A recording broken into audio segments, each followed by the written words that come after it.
Welcome to animated box cinematic. आज की film है द थॉर। इस फिल्म में दिखाया गया है कि थॉर के पिता थॉर को यशगार्ड का राजा बनाना चाहते थे, लेकिन उसको राजा बनने के लिए अपनी काबिलियत साबित करनी थी।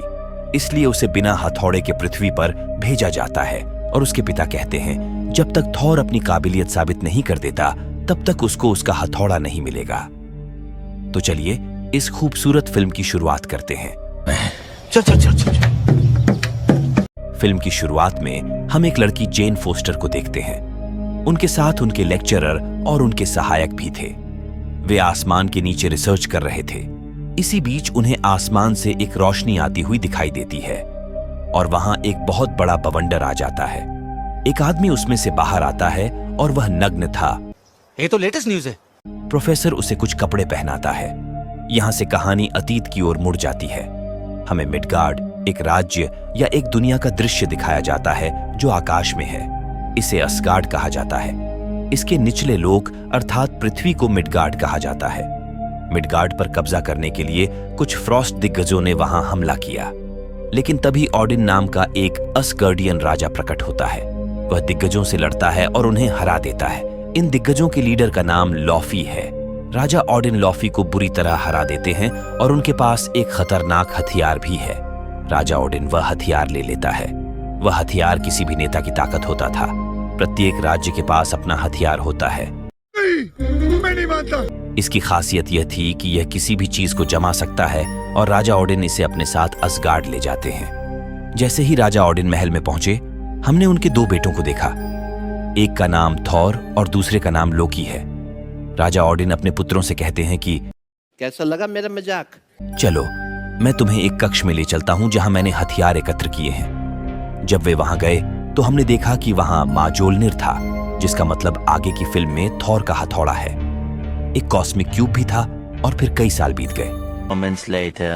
थॉर और लोकी बड़े हो गए हैं। आज वह दिन था जब राजा ऑडिन को थॉर को राजा बनाना था। वहां हर कोई मौजूद था, लेकिन इससे पहले कि राजा ऑडिन ने घोषणा की कि थॉर यहाँ का राजा है, बहुत बड़ी समस्या खड़ी हो जाती है। फ्रॉस्ट दिग्गज वहां हमला करते हैं क्योंकि वे अपने हथियार वापस लेने आते हैं। नहीं, देखा, पूरा देखा। राजा अपने विशेष सुरक्षा गार्ड को उन्हें खत्म करने का आदेश देता है। उसका नाम विध्वंसक था। विध्वंसक उन्हें जल्द ही समाप्त कर देता है और फिर राजा, थॉर और लोकी कक्ष में चले जाते हैं, ये देखने कि उनका हथियार वहां है या नहीं। सौभाग्य से हथियार वहीं था। बस हवा निकल गई। थॉर अपने पिता से कहता है कि हमें उनसे बदला लेना चाहिए। उसके पिता ने उसे वहां जाने से मना किया क्योंकि हथियार सुरक्षित है। थॉर कहता है कि मैं वहां जाऊंगा ताकि वे दोबारा यहां ना आए।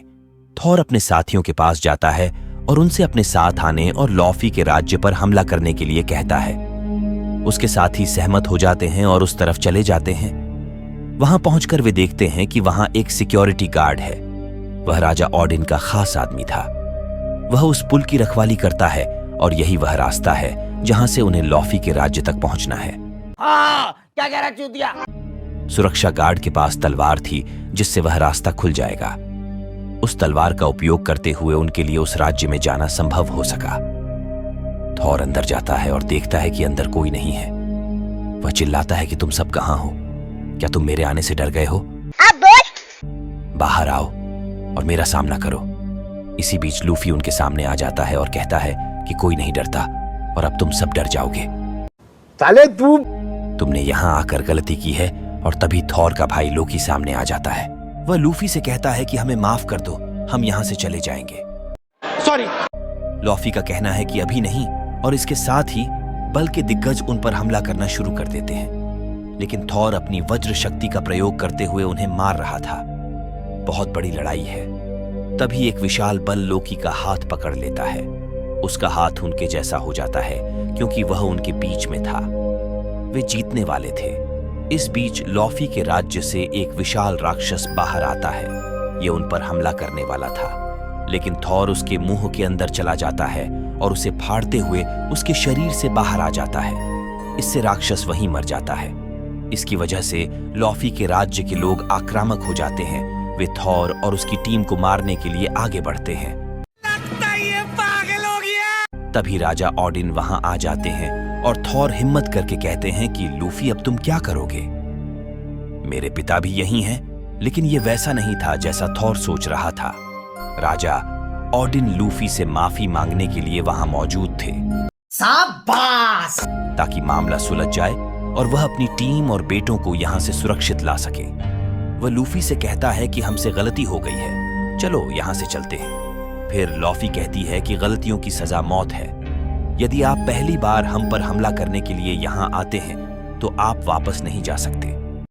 ये बड़ी अच्छी बात कही आप। जब राजा ऑडिन देखता है कि यह काम नहीं कर रहा है तो वह अपने जादू का उपयोग करता है। वह अपनी टीम को असगार्ड वापस लाता है, लेकिन जब वे वापस लौटे तो थॉर का व्यवहार असभ्य था। वह अपने पिता से कहता है, आज ही बदल लिया साला! कि अगर आप हमारी मदद नहीं कर सकते तो वहां क्यों आए? मैं उन्हें हराने ही वाला था। आप उससे माफी क्यों मांग रहे थे? वह इसके लिए सक्षम नहीं है। राजा ऑडिन थॉर से कहते हैं, छोटी बच्ची हो क्या? कि तुम दुर्व्यवहार कर रहे हो। थॉर फिर पूछता है, मुझे क्या करना चाहिए? आपको मुझे नहीं रोकना चाहिए। राजा ऑडिन कहते हैं कि अब मैं तुम्हें बताता हूं कि तुम क्या करोगे। वह उससे उसकी पोशाक और शक्तियां छीन लेते हैं, यहां तक कि उसके हथौड़े को भी, और फिर थॉर को मिडगार्ड यानी धरती पर फेंक देते हैं। और उसका हथौड़ा भी फेंका गया। हथौड़ा तो कहीं और फेंका गया।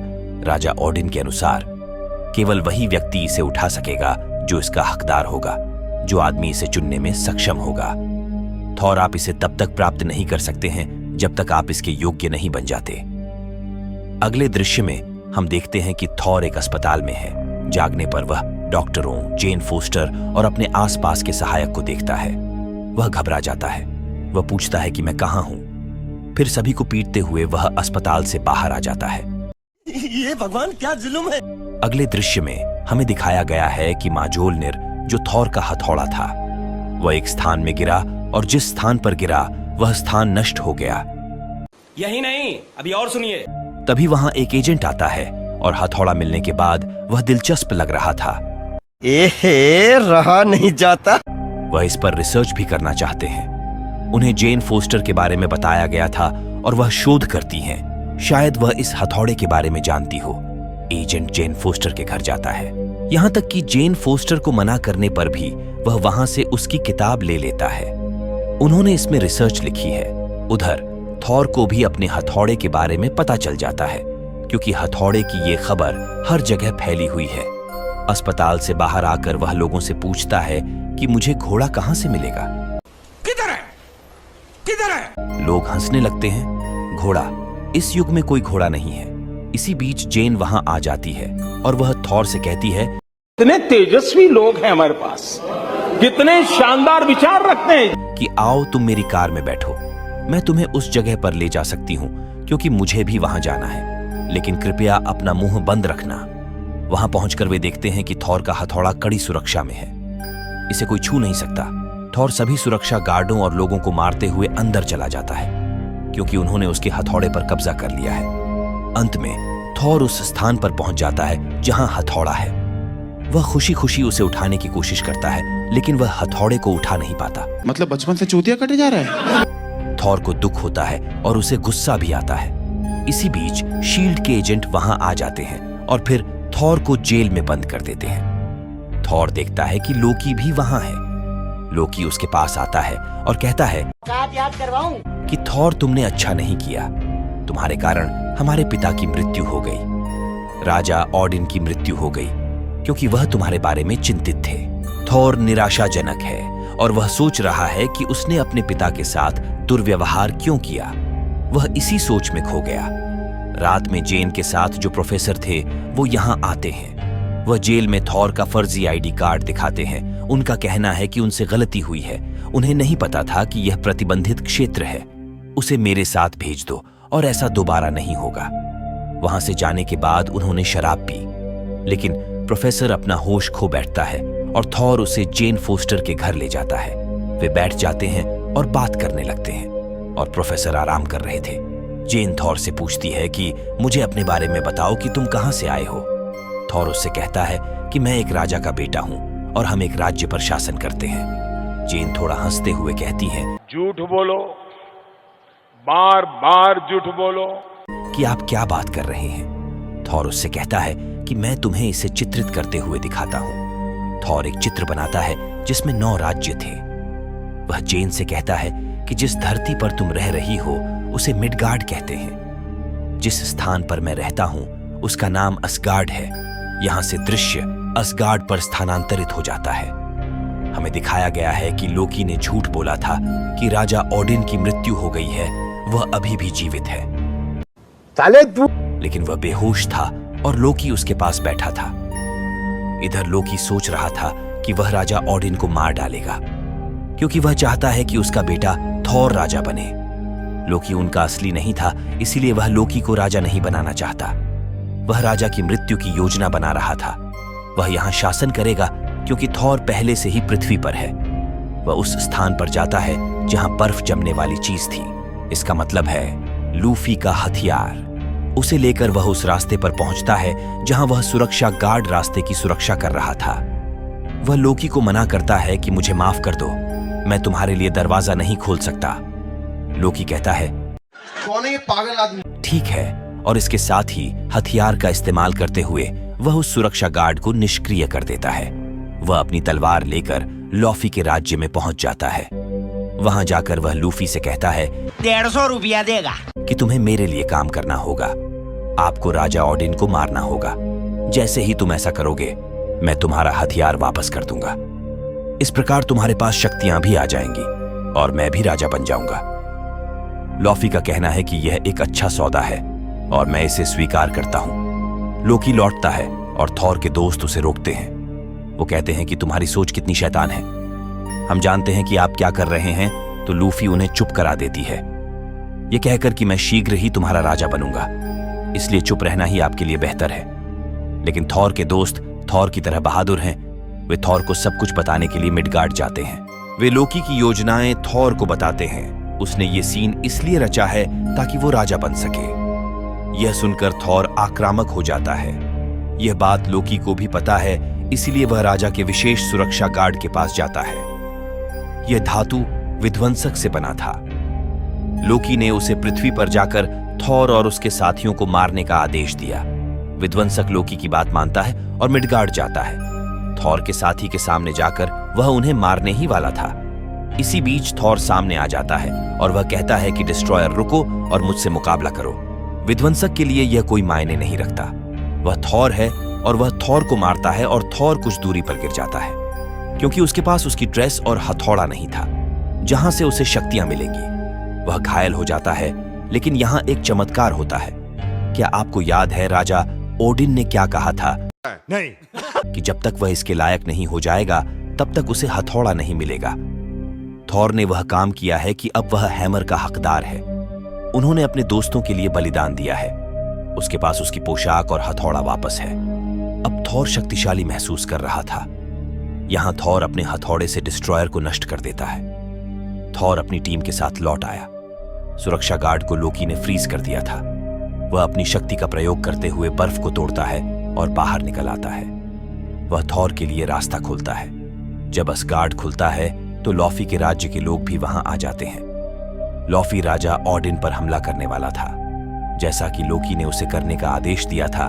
यहां लोकी एक चाल चलता है और वह लॉफी को मार देता है, अपने पिता की आंखों के सामने उन्हें प्रभावित करने के लिए कि उसने अपने पिता की जान बचाई। फिर लोकी पुल की ओर चला जाता है। वह एक खतरनाक किरण को सक्रिय करके उसे बाहर निकालने वाला था, जगह को नष्ट करना अपने राज्य पर शासन करने के लिए। कोई भी उसे रोकने नहीं आएगा। तभी थॉर वहां आता है। थॉर लोकी से कहता है कि तुम रुकोगे नहीं। लोकी कहता है कि नहीं, मैं इसमें से बीम निकालूंगा। थॉर कहता है ठीक है। इसके बाद वह उस पुल पर अपना हथौड़ा मारता है। इससे वह पुल नष्ट हो गया। पुल टूटते ही वे गिरने वाले थे। यह देखकर लोकी आश्चर्यचकित रह गया। इसी बीच वहां राजा ओडिन आता है, जो थॉर का हाथ पकड़ता है और लोकी ने थॉर का हाथ पकड़ रखा था। लेकिन जब उसे एहसास होता है कि वह अपने पिता को प्रभावित नहीं कर पाया, वह थॉर के हाथ से अपना हाथ छुड़ा लेता है। हर जगह यह बात फैल गई कि लोकी की मौत पुल से गिरने की वजह से हुई। राजा ओडिन थॉर के पास आते हैं और कहते हैं कि जब तक मैं जीवित हूं, मैं अपने बेटे को अपनी आंखों के सामने राजा बनते देखना चाहता हूं। ये बड़ी अच्छी बात कही आप। थॉर अपने पिता से कहता है कि मुझे बड़े बड़े काम करने हैं और आपके जैसा बनना है। जब मैं इस योग्य हो जाऊंगा तब आप मुझे राजा बना सकते हैं। इसी के साथ ही थॉर का पहला पार्ट यहीं समाप्त होता है। इसके अगले पार्ट इसी प्लेलिस्ट पर आएंगे, यानी कि मार्वल प्लेलिस्ट पर। अगर तुम लोग नए हो तो सब्सक्राइब करो, वो जो लाल वाला बटन है उसके साथ सूर्य नमस्कार करो या फिर अनुलोम विलोम, मुझे नहीं पता, बस क्लिक हो जाना चाहिए।